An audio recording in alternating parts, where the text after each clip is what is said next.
قرآن مجید کی بڑی معروف سورہ ہے، سورہ عصر۔ صحابہ کرام علیہم رضوان جب ایک دوسرے سے ملتے تھے تو سورہ عصر کی تلاوت کرتے تھے۔ حضرت امام شافعی رحمۃ اللہ علیہ فرمایا کرتے تھے کہ جو دین کا پورا مزاج سمجھنا چاہے وہ سورہ عصر کی تلاوت کرے، پورا مزاج اس کا دین کا سمجھ آ جائے۔ میں آپ سے عرض کرتا ہوں کہ جو واقعہ کربلا سمجھنا چاہے وہ بھی سورہ عصر کی تلاوت ہے۔ فرمایا والعصر، محبوب تیرے پاک زمانے کی قسم، ان الانسان لفی خسر، بے شک انسان نقصان ہے، خسارے میں ہے انسان۔ یا اللہ سارے فرمایا نہیں، دن میں 4 خوبیاں اور چاروں کٹھی بیان کی قرآن پاک، اور چاروں کا مجموعہ بیان کیا۔ یہ نہیں فرمایا کہ یہ ہو یہاں، یہ ہو یہاں، یہ ہو یہاں، چاروں میں سے ایک نہیں، چاروں ہی ہوں۔ کون کون سی؟ بے شک انسان نقصان میں ہے، الا الذین، سوائے ان لوگوں کے، آمنوا جو ایمان لے آئے۔ بات ختم ہو گئی؟ فرمایا نہیں، وعملوا الصالحات، پھر نیک اعمال بھی کیے۔ بات ختم ہو گئی؟ فرمایا نہیں، نیک اعمال کرنے کے بعد پھر پیغام حق بھی دیا، وتواصوا بالحق، آپس میں حق بات کی نصیحت بھی کی۔ ایمان لائے، پھر انہوں نے نیک اعمال کیے، پھر حق بات کی نصیحت کی۔ اور جب کوئی حق بات کرتا ہے، مشن پہ نکلتا ہے، تو اسے تکلیف بھی اٹھانی پڑتی ہے۔ یہ ہو نہیں سکتا کہ آپ محنت کر رہے ہوں، مشقت کر رہے ہوں، حق کی بات کر رہے ہوں تو آپ سکھی رہیں۔ وتواصوا بالحق کی، وتواصوا بالصبر، آپس میں حق بات کی وہ نصیحت کرتے رہے، اور جب انہیں تکلیف پہنچی تو ایک دوسرے کو صبر کی وصیت بھی کرتے رہے۔ ربنا افرغ علینا صبرا وثبت اقدامنا، اے اللہ ہم پر صبر انڈیل دے، افرغ علینا صبر، اللہ ہم پر صبر، اس طرح بارشیں ڈالی جاتی، انڈیل دی جاتی، پانی انڈیل، یا اللہ اتنا صبر دے کہ ہم صبر میں نہا جائیں۔ ثبت اقدامنا، ہمارے قدم جما دے۔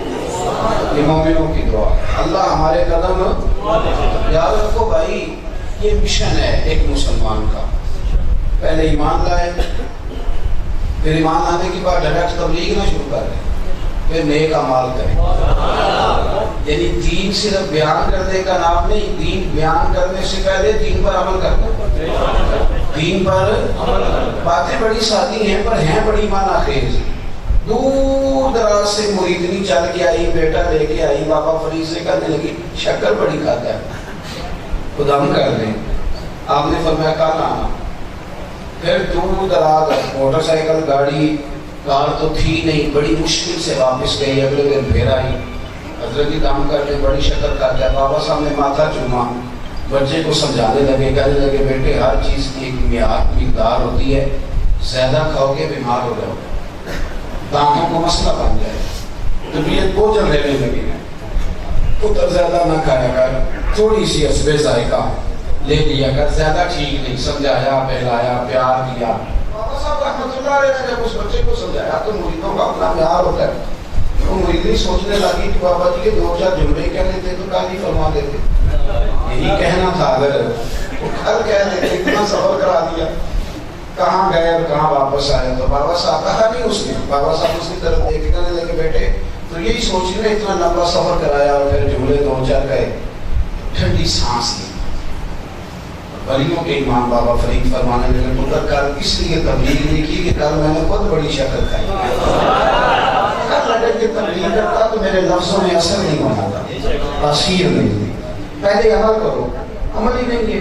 یعنی آپ کسی کو چھیڑ دیں کہ مجھے تبلیغ سنا کے مجھے کیسا ہونا چاہیے، ہر وقت لیکچر دے دیتا ہے، اور اگر آپ کسی کے ہاتھ میں تسبیح دے دیں کہ تم نے 1.5 گھنٹہ تقریر کیا، 35 منٹ درود شریف کی بات ہے، یہاں ان سے نیند آ جائے گی یا کام یاد آ جائے گی اور نکل جائے گا۔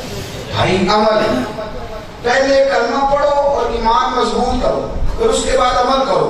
امام حسین رضی اللہ تعالیٰ عنہ کو کمال یہ ہے کہ ان کے کلمہ پڑھنے کا کوئی واقعہ نہیں کہ فلانی چیز دے کے کلمہ پڑھ گئے، فرماتے ہیں مجھے کلمہ گود میں ملا ہے، اور فرماتے ہیں لوگ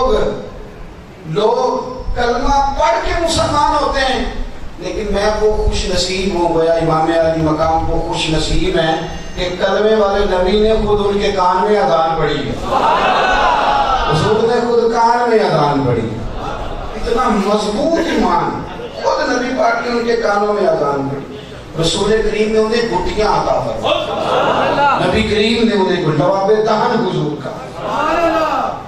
حضرت عبداللہ بن زبیر، حضرت زبیر بن عوام کے بیٹے، زبیر بن عوام کون ہے؟ پھوپھو زاد، ماشاءاللہ ہماری قوم کو پتہ کی اللہ کے وجہ سے، سچی بھی تھوڑا جا پوچھتے پچھتے نہیں تو ہمیں پتہ ہے۔ سنیں، حضرت زبیر بن عوام نبی پاک کی پھوپھو کے بیٹے، حضرت زبیر بن عوام حضرت ابو بکر صدیق کے داماد، حضرت اسماء حضرت عائشہ کی بڑی ہمشیرہ ہیں، وہ ان کے ساتھ بیائی گئی، اور نبی کریم علیہ السلام نے فرمایا ہر نبی کا کوئی رازدار ہوتا ہے جس کے ساتھ وہ تنہائی کرتا ہے، میں جب تنہائی کرنے کو دل کرے تو میں زبیر بن عوام کو بلا دوں، بڑے کمال کے آدمی حضرت زبیر بن عوام، میں نے پورا جمعہ پڑھایا تھا صرف ان کی شخصیت کا، ہمیں پتہ نہیں ہے نا کہ اللہ کے اشرف خاص خاص لوگوں میں حضرت زبیر بن عوام، خاص خاص لوگ۔ حضرت عبداللہ بن زبیر جس دن پیدا ہوئے نا، حضرت زبیر بن عوام کے بیٹے جس دن پیدا ہوئے، یہودیوں نے یہ کہہ دیا تھا جب مسلمان آئے تھے نا تو یہاں بیٹیاں ہی پیدا ہوتی تھی، انہوں نے کہہ دیا تھا ہم نے جادو کرا دیا، مسلمانوں میں بیٹے نہیں ہوں گے، تو سب سے پہلا بیٹا حضرت زبیر کے یہاں پیدا ہوا حضرت صدیق اکبر کے نواسے۔ ابو بکر صدیق بڑے شاندار آدمی تھے، نواسے کو گود میں اٹھایا اور جن جن گلیوں میں یہودی رہتے تھے وہاں سے گھما کے گزرے، کہنے لگا بے ایمانو جھوٹ بولتے ہو، دیکھو اللہ تعالیٰ نے ہمیں بیٹا عطا فرمایا۔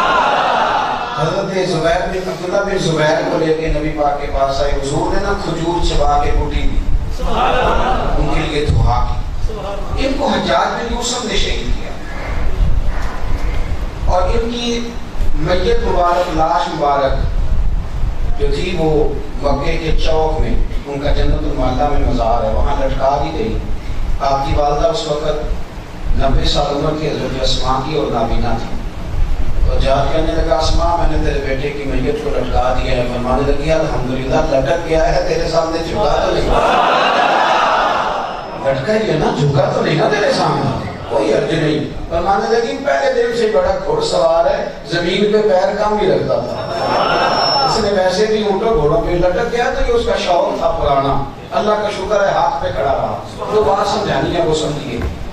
14 دن میت مبارک لاش مبارک لٹکی رہی پر خوشبو آتی، کسی نے ان کی اماں سے پوچھا اتنی خوشبو کیوں آتی ہے، کہنے لگی کہ اسے 100 سال بھی لٹکائے رکھو خوشبو ہی آئے گی، اس لیے کہ پہلے دن اس کے وجود میں میرے نبی کا لعاب دہن شامل ہو، اس کو 100 سال لٹکائے رکھو۔ حضرت امام حسین کو حضور نے لعاب دہن سے کوٹی دی، اور ایک دفعہ نہیں دی۔